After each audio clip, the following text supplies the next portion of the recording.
My true love was skateboarding. Like, that's what I was obsessed with. Had skateboarders all on my wall, and that's what I did to and from school. All in my free time was skateboarding. So I just happened to be good at soccer. I'm going to be real over my skis or my skateboard here because I don't know how to speak skateboarding language, even though my photographer, Jerry, huge skateboarder. Yeah. What's the best trick you can do? I mean, I can land a 360 kickflip. I'm sorry, what? Still? Yeah, so we have a kid had a kid on my high school team. His name's John Sawyer, and he goes to Santa Clara right now, and if you ever get a chance, check him out. He's unbelievable. And so after soccer practice, we would skateboard. And he's now since moved on. He's a sophomore in college, but his tricks are unreal. So it kind of brought that back to life, which is really cool. I am very curious. Once you have it, yeah, but that's like you going out and shooting a basketball. You can still shoot a three-pointer. Right? First of all, I was mostly a rebounder, and I am great at layups. Well, and I'm the meanest rebounder you're going to find. So perfect. You know how can to I rebound. still box out? Yes, I can. Yeah. But I'm curious about the risk-taking associated with it. And I guess maybe when you're doesn't younger. matter anymore. Well, yeah, but I guess maybe when you're younger, you try it. You know you're going to fall the first time that you attempt the 360, right? But you're also not thinking that you're going to be a professional soccer player. You're just doing it because it's fun, you know? There were no like real... I'm just thinking about the risk that you had to take on a skateboard. Yes. But honestly, I wasn't doing like gnarly stairs and like big, huge jumps. It was mostly like street skating. So it wasn't anything too crazy. I don't know that that's any easier. That all sounds very hard to me. It's not bad. I'm going to take your word for it because I'm probably not getting on a skateboard anytime soon. I'll teach you. If you're going to teach me how many layers of like elbow pads, knee pads, helmet, I'm going to look like the biggest dork in the entire world. You just need to be basically the Michelin man, and you're good to go. You'll be fine after that. Put me in one of those bubbles. Suits. Yes, that I can do. That's the next segment. That'll be super cute with me going down the sidewalk. So we found out that you were really good at soccer when other people told your parents that you were good. It was just me scoring goals. I didn't know what I was doing. Right, growing up in Arizona, like the Sounders here have been around since 1974. And in Arizona, we didn't have a professional soccer team. Or if we did, they were like low range. So I didn't have idols. Soccer wasn't on TV when I was growing up, so I didn't watch it. So then how did you get your soccer fix? Like how did you know where you compared or know where you wanted to go? So that's the weird thing. I really didn't have any aspirations to play professionally. Soccer came on TV in like 2001, I think, in Arizona on a channel called Fox Sports World. And they wouldn't even really show games. It was actually Sky Sports News that was being replayed. And so I would just watch highlights. And so I got my fix watching, and that's where I was like, oh, they're doing that. That was amazing. I want to do that. So then I started going to practice earlier and then staying after and juggling in my room. And without even knowing it, it was something that I had aspired to be. Because we didn't have, like I said, professional soccer teams. I couldn't go watch anyone, you know? So then how did you end up to be a pro? Yeah, so, I mean, I played high school soccer, club soccer. I wasn't highly recruited at all. It came to my senior year. I went on a handful of visits. I went to Oregon State, but they didn't offer any scholarship. I went to UC Riverside, but that Riverside wasn't for me. I went to St. Mary's College in California, but a little too small and no money either. And Arizona didn't have Division I programs, so everyone had to go out of state. And I was fortunate enough, at the last minute, UC Irvine came out of nowhere, and the coach came and knocked on my door, came out to Phoenix and was like, hey, we just had a player that dropped out and there's a little bit of scholarship money.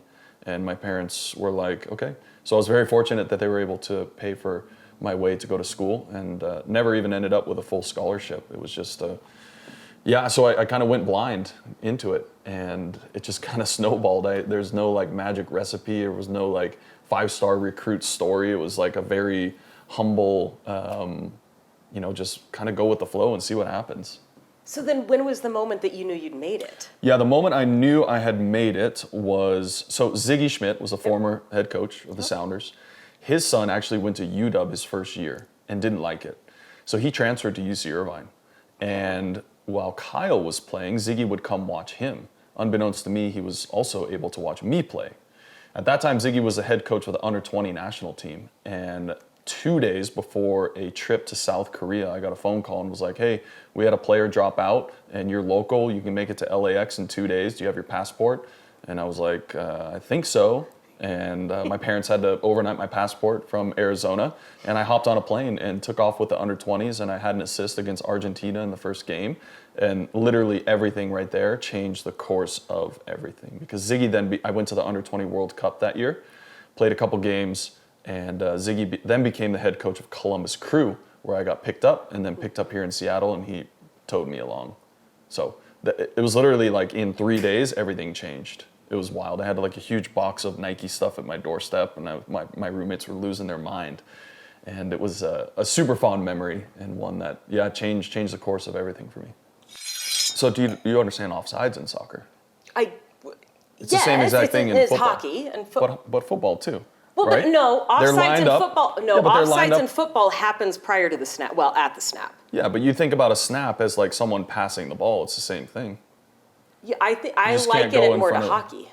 It is It's the more same. of hockey. It's more of That hockey, part. yes, but it also happens. It's very in fluid. football. It's a little easier to Yeah. see in soccer than hockey sometimes, Yeah. just because you're on skates and you're. Yeah, it's super fluid, and that's the thing I like about soccer is there are no set plays other than a free kick. Like everything in the game is you have 10 other players on the field, and they're always an option at some point in the game, right? We don't call out like number 2, play 3, like you play basketball, right? Yes. It's all set, and there's still some creativity in basketball when a lane opens up, but in soccer it's so free flowing. You'll never see the same play twice, which is what I love. It's like moving art for me is what I love about it. I think I need to readjust my thought process. You just need to have a good experience at a game. Yes. That's what you need. Well, I've had good experiences. Have you been to a game overseas, like in Europe? No. Okay, I've seen stadiums overseas. I mean, the Sounders environment, it's not going to get really any better than that, but it might change your mind if you go over there and you're like immersed in the culture around it. It might feel a little bit different. Because I think when you go downtown here, you look at Lumen Field and you think football, right? So you automatically have football kind of in your head. But when you go also, overseas, that's where I everything work for is, football. right, everything Yes. is soccer. So I would think that if you go to like a Borussia Dortmund game or Manchester even know where United, that is. in Oh, Germany. Man U I get, okay. Manchester United. But for me, like if you went to a Liverpool game, that's how I fell in love with it. Was like going to a game. How about watching Ted Lasso? Does that count? I mean, it can educate you a little bit, to be honest. Like it has some education factor. But that sparked like a whole couple years of people loving soccer. Say that. Why? I don't know. It's a good show. It's a good show, and it actually looks like they kind of play soccer, which is nice. See, I don't know the difference. Yeah, I mean, you I do. If you watch I know Air the Bud, you're like, that dog doesn't play basketball. That's an entirely different conversation. What's the coolest stadium you ever played in? So I played in, with the U.S. team, we played the Netherlands at the Ajax of Amsterdam Stadium. And it is domed, it's indoor in Holland. It's like a Valhalla for soccer. And it is amazing. And we actually ended up winning that game 4-3, which was pretty epic. Yeah, so that was an awesome stadium. I played in a couple other cool ones. I played in the Rose Bowl against Mexico. It's like 120,000 fans. That is a big stadium. Insane. Yeah. Insane. It's so big though that you can't really like feel the energy. It's just like it is so set back, right? Because like all the of the new way a stadiums football are like stadium is very different, yeah. Yeah. So some cool stadiums. There's some really nice soccer specific stadiums in the U.S. now. Nashville's got a 33,000 person just soccer only. It's really nice. Best food city. Okay, so before COVID. MLS did not have chartered flights. Right. So if we went to an East Coast game, you'd leave 2 days before. So we got Thursday night on our own, and then Friday night you'd have a team meal. Saturday night you'd stay the night, so you'd go out afterwards, and then Sunday morning fly home. Now that the team's charter, it's a little bit different. You don't really get the opportunity to go out. So back in the day, I would say best food city. I mean, preseason counts, right? Yes. Okay, Charleston. Oh. Yeah. That is not what I was expecting. Charleston has more James Beard Award winners in a concentrated area than anywhere else. And you don't have to go, you can literally walk to every single restaurant.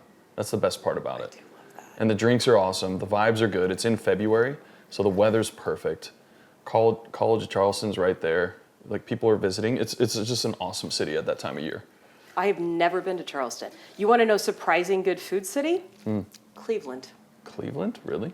Cleveland I wouldn't have has guessed a that. great street that has Just really good food. really good food. Yeah, I think Charleston is the best. I mean, New York is always up there, Yeah, New York can be a little bit much. but it's just for a me. lot. It's a lot. Yeah, and the problem with New York is like you go the next year and the same restaurant is never there.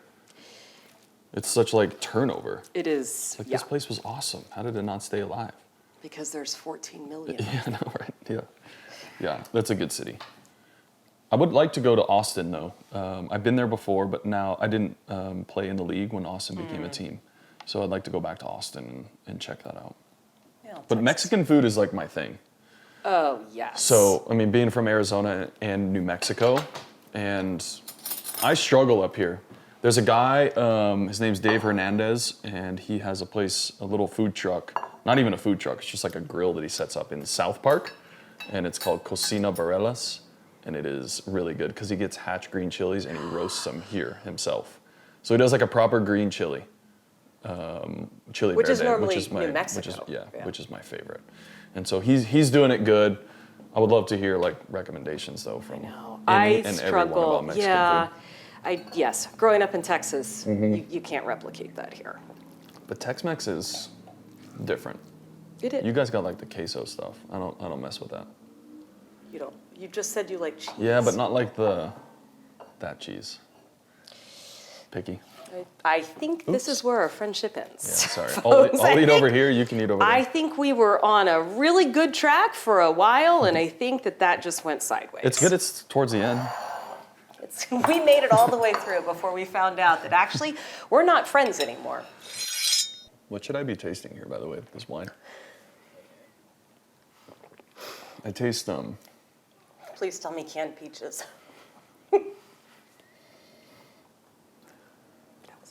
canned pineapple. I don't know. I can never taste anything. But I have to read it. Why don't they just say what you're supposed to be tasting on the back? Because it's all a matter of your own palate. Well, okay.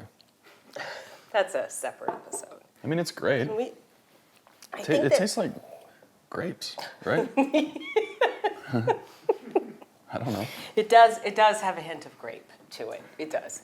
I tell you what. Let's continue this conversation offline. Can we do that? Fair enough.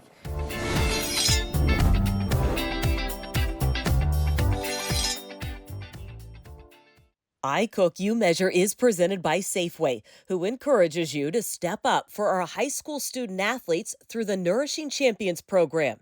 The collaboration with Champions of Change provides funding for nutritious snacks and meals for all high school sports teams in need. Use the QR code to donate to Nourishing Champions and fuel success on and off the field.